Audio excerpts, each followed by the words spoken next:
They didn't tell me. What is the difference between American bologna and Mexican bologna?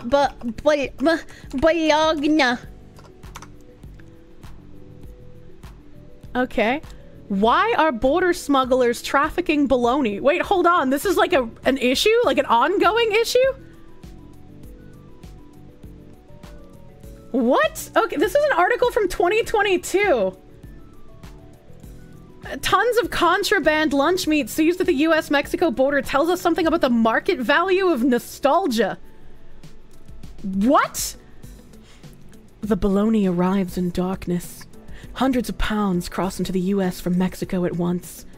Rolls are stuffed into the back of SUVs, sewn into car seats, shoved into spare tires, or hidden in suitcases beneath heaps of shirts and socks.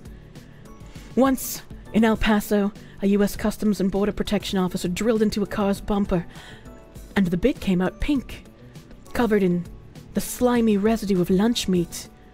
The illicit Mexican bologna trade is not a new phenomenon in the United States. Stephen Colbert did a segment on it in 2012, and in the past decade it's been covered by the Wall Street Journal and Time, among other outlets. Still, it persists at a steady clip, a busy, consistent form of commerce that raises the question, why bologna? The enterprising meat merchants smuggling these massive, plastic-wrapped sausages, known colloquially as chubs, face fines of $1,000 or more if caught. The Department of Agriculture prohibits travelers from bringing most pork products into the United States because they can carry maladies such as foot and mouth disease and African swine fever, but the fines are chump change when weighed against the potential profits. In Mexico, a 9-pound roll of Chimex, the most popular brand of smuggled chubs, costs $10 to $15. In the US, the same roll can be sold from anywhere between $80 and $120.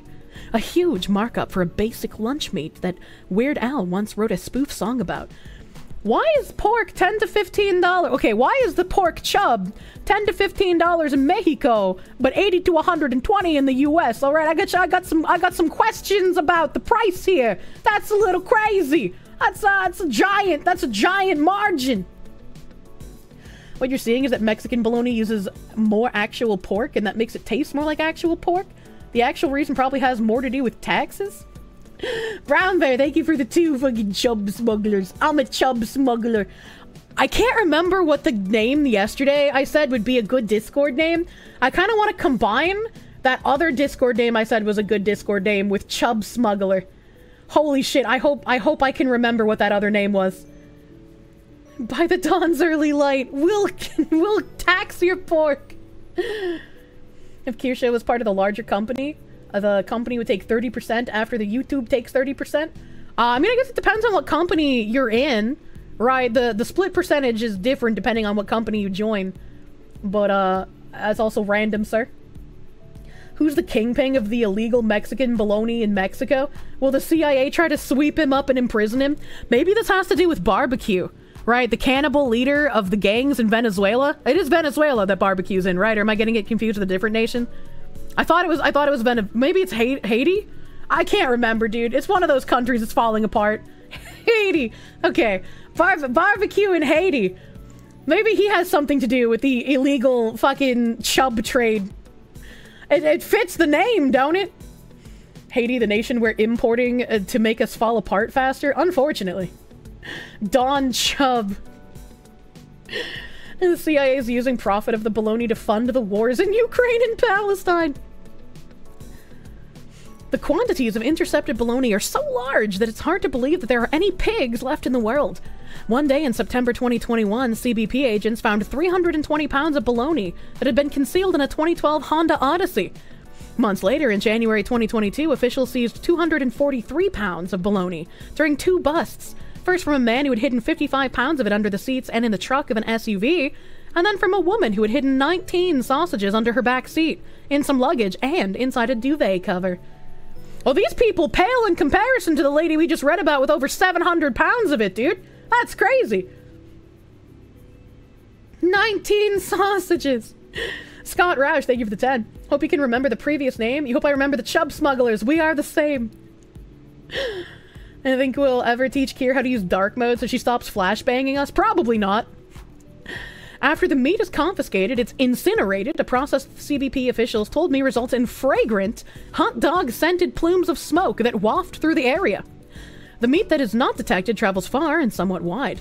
On Facebook Marketplace, I was able to find rolls of Chimex across Colorado, Missouri, Nevada, New Mexico, Oklahoma, Texas, and Utah. As of writing this, there weren't any Facebook Marketplace sellers on the East Coast. But several of the vendors in the western states expressed a willingness in their listings to ship their products elsewhere. CBP officials said that some rolls are posted on Craigslist, and others are sold at community markets and fairs. Well, I mean, that's cool and all, but like... Per the National Hot Dog and Sausage Council's Guide to Bologna webpage. We have a Guide to Bologna webpage? Chat, what the fuck is happening? There's some, like, big bologna cabal that I need to be worried about? U.S. government regulations require American bologna to be finely ground and without the visible pieces of fat. But why? They have a council! Unlike its older Italian cousin, mortadella. In these fractious political times, I found it moving to see that the U.S. government had at some point come to an agreement on something. Even if that something was just the fat content of lunch meat, our bologna would be homogeneous and neutral. But why? I don't understand. There's a National Hot Dog Council, apparently! It's protectionism, and yes, there are cabals for most food industries in the US. This is crazy. Your conspiracy theory is that they're contaminating the meat supply in order to make their fake lab meat a more acceptable option, creating a meat scare, if you will. The whole thing is all a bunch of baloney. Oh my god. Evil Mandrake, thank you for the 2. This sounds like a bunch of baloney to you? It's kind of weird. Our bologna would be homogeneous and neutral, and less porky. Chief Ileana de la Vega owns the Austin restaurant El Norano and recently won a prestigious James Beard Award. Like Alvarez, she said the higher pork content in Mexican bologna is what differentiates it from its U.S. counterpart. De la Vega grew up eating the former at friends' houses and parties. Some families would cut it into big slices, bread it, and fry it. Others sauteed it with onions or diced it into large cubes they threw into salads. I wonder if this is why people are so weirded out when Americans say that they hate bologna and that bologna is like a disgusting mystery meat. And it's just because our bologna actually is a disgusting mystery meat, where it's a real meat in the rest of the world. The alarming question is, what non-pork things is an American bologna? Yeah, that's true. That's true and real. Yeah, because American bologna's a blend of meats. Say, I hate it. It's not my favorite thing, to be honest with you, De La Vega admitted, but while bologna may not be to her taste, she said, she understands the emotional draw of products consumers grew up eating and the willingness to pay big money for them. For De La Vega, it's mayonnaise. There's no way I can use Hellmann's or an American one, she said. I have to get the Mexican one. What's the difference between Mexican and American mayonnaise? Isn't mayonnaise just like fucking eggs and oil and like dill seasoning or some shit? Actual mayo is just eggs whipped with mayo? Yeah, isn't that what it is? Real egg? Do we not have real egg in our mayonnaise? Are we just eating like chemical paste? Don't use vegetable oil. Eat mayonnaise, eat Dukes, eggs plus olive oil. American one's probably full of corn syrup. What the hell? We do, but there's a lot of preservatives. But why? Probably the oil is the difference. Domestic American market food is filled with preservatives and all kinds of other bad stuff. Other countries have much purer and healthier food and ingredients than us. I mean, I knew that when it came to like cereals and other sort of like processed foods, but I guess for some reason I just assumed that meat is meat, as it were. So like, you cut up a cow and the cow has the same meat everywhere in the world, right? I guess not. Massive amounts of soybean oil and U.S. mayo and the preservatives, and because the oil would taste rancid if not for them, and the chemical bleaching. But why? We have fake cows! Industry actually prevents farmers from selling most of their eggs, but why? You've seen the food in India? I don't believe foreign countries have better food standards. Okay, you can't really use India for that one, alright?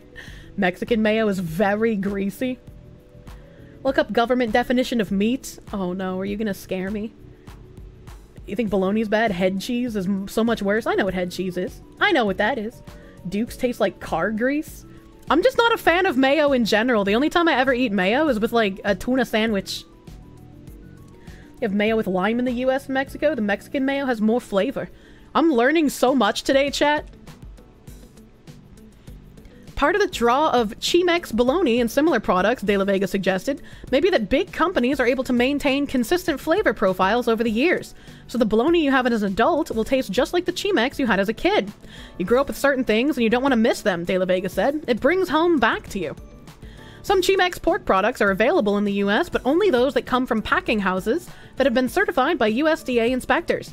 Travelers can get a permit to bring approved pork products into the country, though the cost of the permit can cut into the potential profits. Or smugglers can sew up some in their vehicle and hope for the best. To a cartoon fox that you don't even know that well? That's crazy. What if I became a bologna smuggler, chat? You Vini, thank you for the 13 months of prune. Thank you for pruning. Apparently American mayo is not real mayo, completely different from what you'd find on the shelf in Poland, for example. That's crazy. Ben Grogan, thank you for the £5. Most brands change additives depending on taste of the country. USA, UK, and Polish Coke all have different flavors. It's the same with sauces. Thanks, I hate it. I wish my favorite teriyaki sauce would come back in stock. Can be to Quime Bologna Boss. True. Quime Boss level where I steal bologna from a Mexican warehouse when? Let's see. Visiting the zoo? Does he talk about how it gets made? Agriculture, blah, blah, blah. 20 rolls of bologna. Tour, this is where we bring prohibited items. Past the shelves, a row of luscious confiscated houseplants. The meat. In the back of the room, past a couple of desks, stood a pair of freezers whose contents looked as if they belonged to a crazed weightlifter doing a major bulk. Rows and rows of frozen meats lined the shelves. Enormous rolls of Chemex, sliced and unsliced. Containers of raw chicken breast, a bag full of what appeared to be, by my initial estimate, the men I like dick! 40,000 hot dogs. A diligent fact checker later put that number closer to 100. How did you estimate 40,000 when it was only 100? What the fuck? What, this man, use your eyes. Miller handed me a large Chemex chub, a term that doesn't quite do justice to the gargantuan object that I was suddenly holding. The hull of a Boeing 727, but made entirely of flesh, might be more appropriate. Smash that like button, leave a comment, push me in the algorithm. Bologna is an easy punchline, but there are serious potential costs associated with a breakthrough disease in livestock. According to a 2008 government report, the U.S. lost almost $11 billion in beef exports between 2004 and 2007 after mad cow disease was detected in Washington state. The swine flu outbreak in 2009 sent the global economy into a panic, and now agricultural officials are on high alert after pork samples in the Dominican Republic and Haiti tested positive for African swine fever in 2021. There's a lot of connection between Haiti and ports in Florida and Puerto Rico. It's a very significant disease. Okay, but like,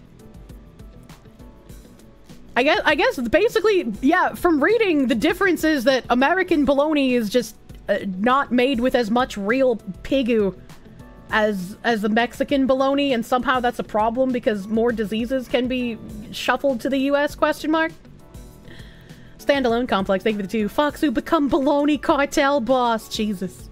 I want to join the barbecue trade. I need to know. Oh, what does it have to do with bologna? Oh my god.